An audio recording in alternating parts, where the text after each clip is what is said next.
ସକାଳୁ ନା କାଠ ଚିରିରେ ହାଲତ ପୁରା ଖରାପ। ସକାଳୁ ଉଠି ଦେଖିଲା ବେଳକୁ ଆମ ବାବା ନା ସ୍କୁଲ ଯିବନି ବୋଲି କାନ୍ଦୁଛି।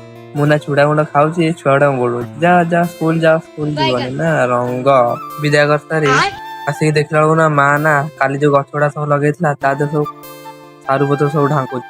ମୁଁ ପଚାରିଲି ଏଇଟା କାହିଁ ଢାଙ୍କୁଛି? କହିଲା ନା ଗଛ ଗୁଡା ମରିଯିବ ଖରାରେ। ମତେ ନା କହିଲା ଯା ଜାଳ ଚିରିବୁ ତୁ। ମୋ ବୋଉ ନା ମତେ କହିଲା ଜାଳ ନ ଚିରିଲେ ନା ଖାଇବାକୁ ଦବନି। ସେଥିପାଇଁ ମୁଁ ଫଟାଫଟ ଟାଙ୍ଗିଆ ଆଣିକି ଜାଳ ଚିରିଆ ଲାଗିଗଲି। ଗେସ୍ କର କଣ ହେଇଥିବ? ଗୋଟେ ଚୋଟା ନା ମାରିଛି, ଟାଙ୍ଗିଆ ପୁରା ଭାଙ୍ଗିଗଲା। ତାପରେ ନା ମା କହିଲା ଦେଖ କେମିତି ଜାଳ ହଣା ହୁଏ। ଭାଇ ସେ ଯୋଉ ଭଳିଆ ଜାଳ ଚିରିଲା ମୁଁ ଦେଖିକି ପୁରା କାବା। ଜାଳ ଚିରି ସାରି ମତେ କହିଲା ଯେ ତୁ ଏଇଟା ଚିରି। ଯେମିତି ସେମିତି କରି କାଠଟା ପୁରା ଗୁଣ୍ଡ କରି ଗୋଟେ କାଠ ଚିରି ପୁରା ମୋ ହାଲତ ପୁରା ଖରାପ। ଭାଇ ସାବ ମୋ କାଠ ଚିରିଆଟା ଏତେ କଷ୍ଟ ଯେ କୁହନା କୁହନା। ଗାଧେଇକି ଆସିକି ଗୋଟେ ଜିନିଷ ନୋଟିସ କଲି, ମୁଁ ତ ଖାଉଛି ଦେହରେ ଯାଉଛି କୁଆଡେ? ନା ମୋ ବଡି ଦେଖୁଛ ନା, ଦିଟା ଲୋକକୁ ଟେକିକି ଫୋପାଡ଼ିଦେବି। ବଡି ଦେଖିବା ଏତିକି ଥାଉ, ଦେଖିଲେ ନା ହସ ଲାଗିବ। ମୁଁ ଯାଇ ଆସିକି ପଖାଳ ଭାତ ଦିଟା ଖାଇଦେଇଥିଲି। ଖାଇସାରି ଯାଇ ଶୋଇ ପଇଲି ଟିକେ। ସାରି ଖାଇସାରିଲା ପରେ ଜାଣିଥିବ କଣ ହେଇଥିବ ଆଉ। ନିଦ ବହୁତ ଜୋର ଲାଗିଲାଣି। ମୁଁ ତ ଯାଉଛି ଶୋଇବି। ତମେ ନାଇଁ ଆଇଡି ଫଲୋ କରି ଯିବ। ଜୟ ଜଗନ୍ନାଥ।